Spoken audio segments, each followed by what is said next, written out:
Hello everybody and welcome back to Pokemon Ranger.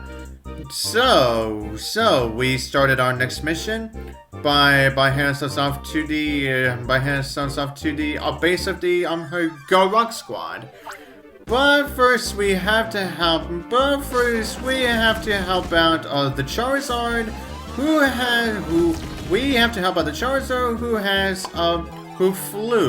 who flew all the way here. And Aria wants us to help it out.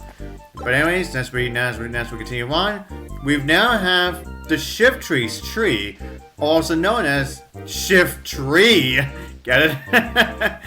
And it says this because, yeah, as soon as you get near it, like 5 or 6 Shiftries spawn from it. Yeah. Meaning, if you want to fight against 5 Shiftries at once, then I suppose you can. But anyways, as you saw with Shiftry, yeah, Shiftries really love creating gusts of wind. So Shiftries really do want to do that. But anyways, now as you go over here, there's some Sneasel over here. But I don't think Sneasel's all that important.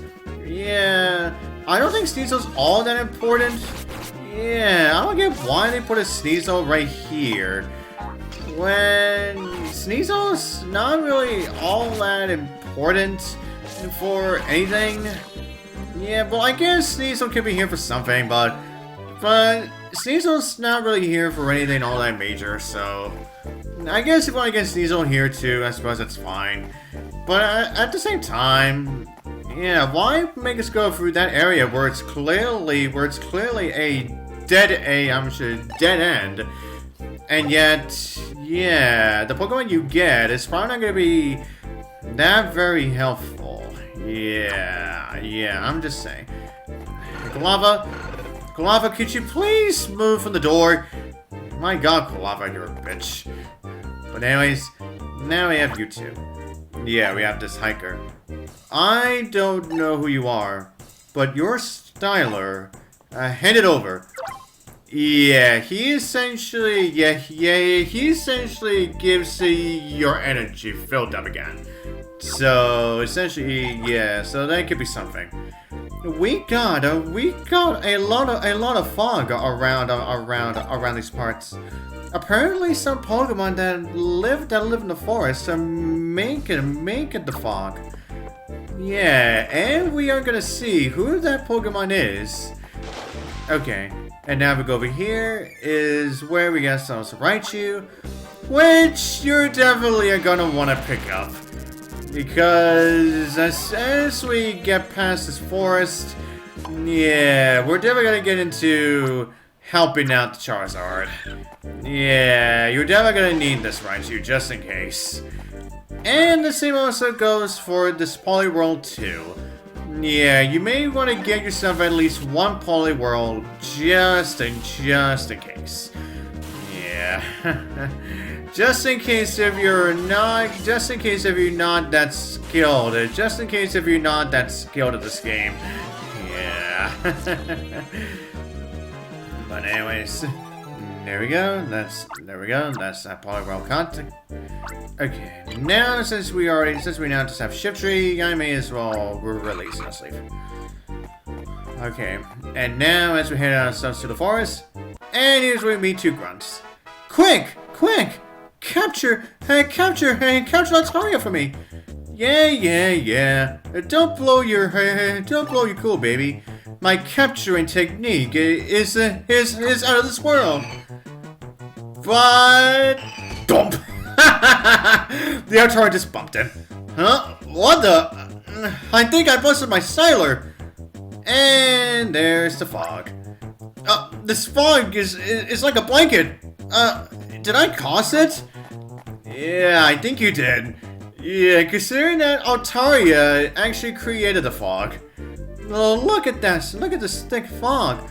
That's what happens when you anger an Altaria. That thoughtless couple. They would do this. They would do this. So when we're in a hurry, No, we can't head for the summit in this murky fog though. I don't think it will clear up unless you capture the Altaria and get it to calm down. Yep, and what is exactly is what we're gonna do. But anyways, now let's see what you two have to say. What is with this fog?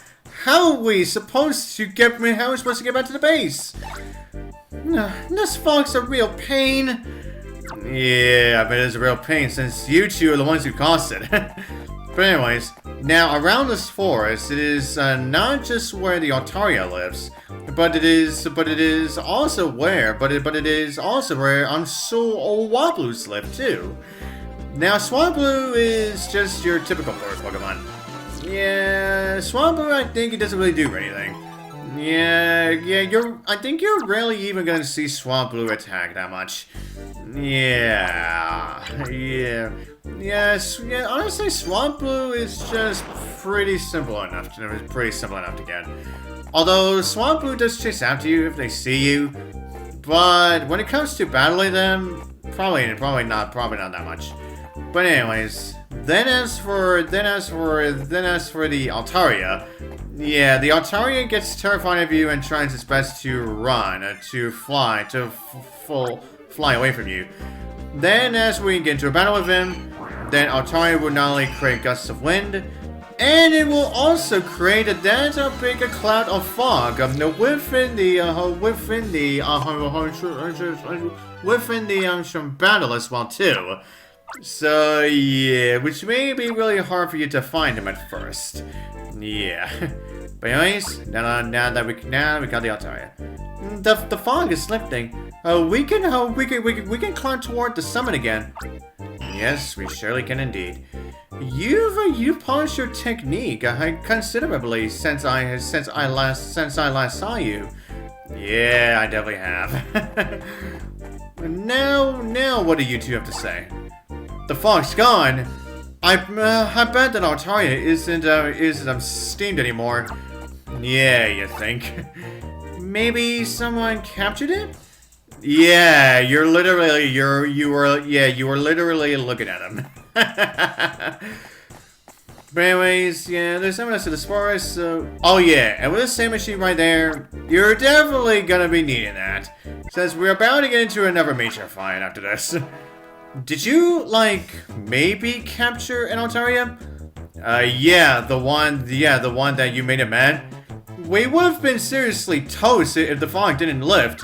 We owe you one. We can get back to our hideout now. Thank you. Yes, screw you. Well, I guess we're not gonna since we're not gonna have anything else to say, so let's just keep moving. Okay, now we're gonna get into the major reason as to why you definitely want Piloswine. Yeah, and as you saw with that other Piloswine right there too. Yeah, they want you to utilize a Piloswine to once again knock down a dead tree. Yeah. Yeah, but thankfully, if you didn't pick one up earlier, they essentially just give you one here. But anyways, now since we are just about to enter our next fight, okay, now you see these regular trees, but as you saw the one over to our right, yeah, there was one that looks like it's burnt up. Yeah, I wonder who could have caused that tree to get burned. Yeah, I wonder. But anyways, now we're gonna get ourselves into our next major fight in the game.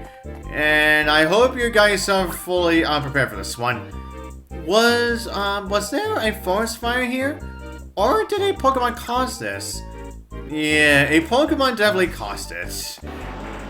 And as you can obviously tell by that noise, it is definitely the same Charizard. Alright, now with this, we're gonna get into our rematch against Charizard.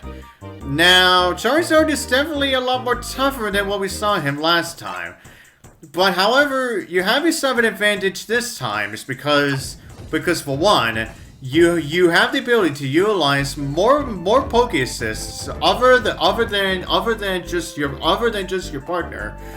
And also another thing is that you can actually run you can actually run away from the fight if you just happen to be low on energy. But anyways, then for the rematch with Charizard.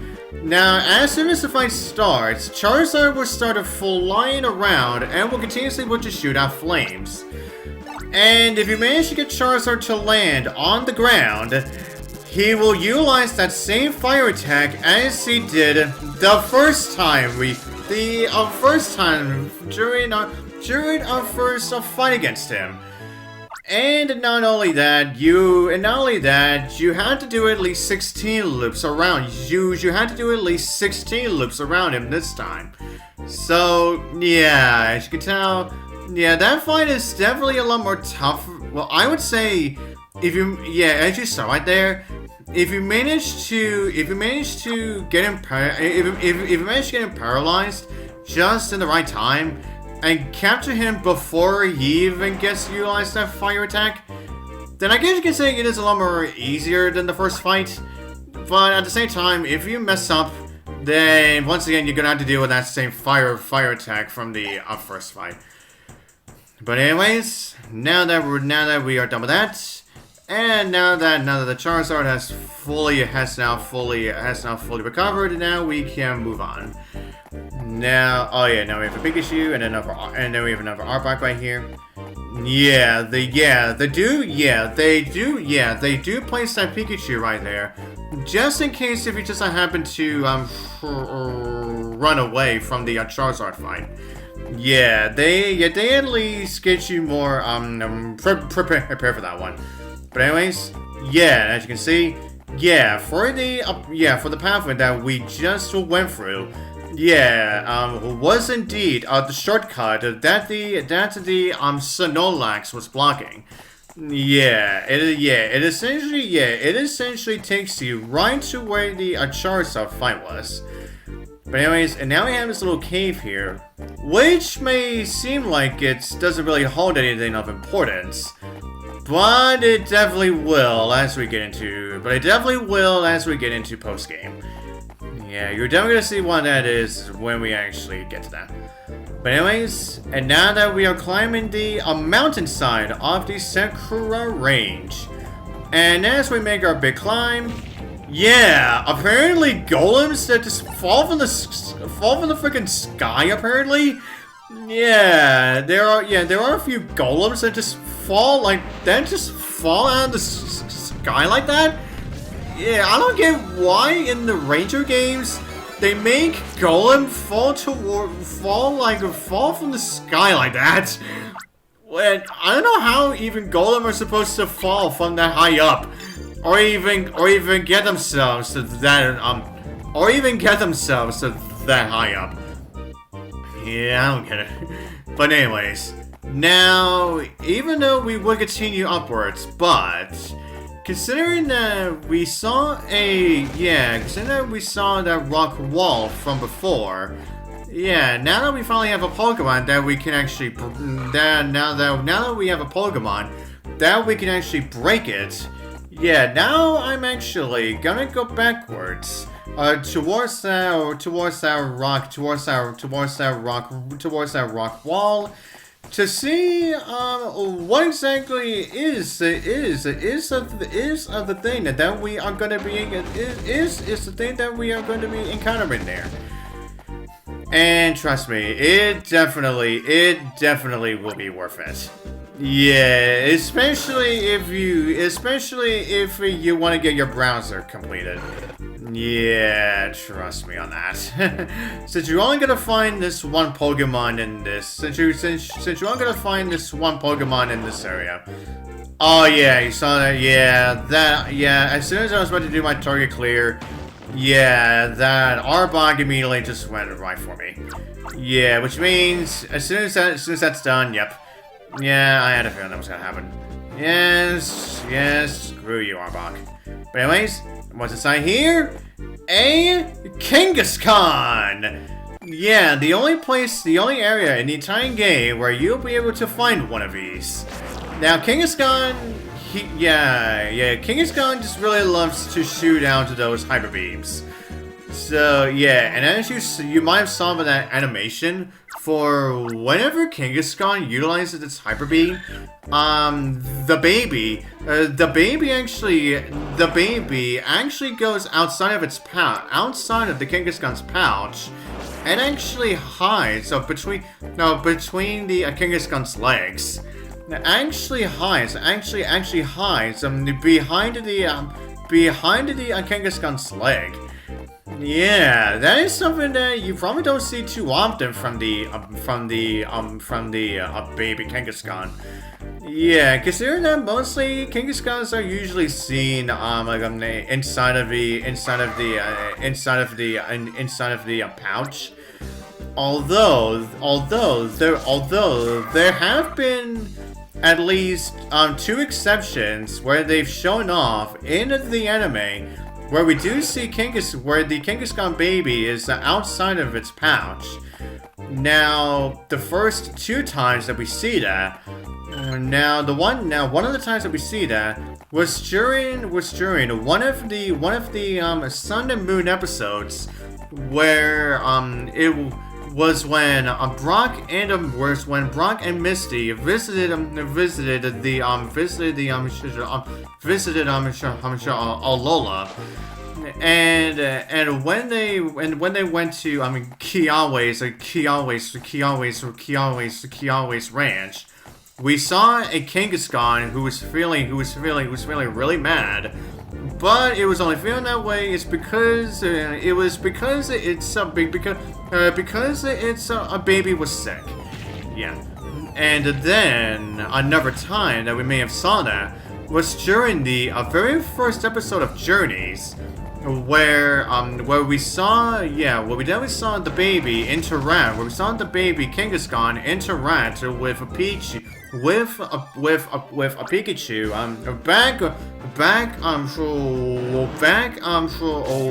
Back when it was still a Pichu.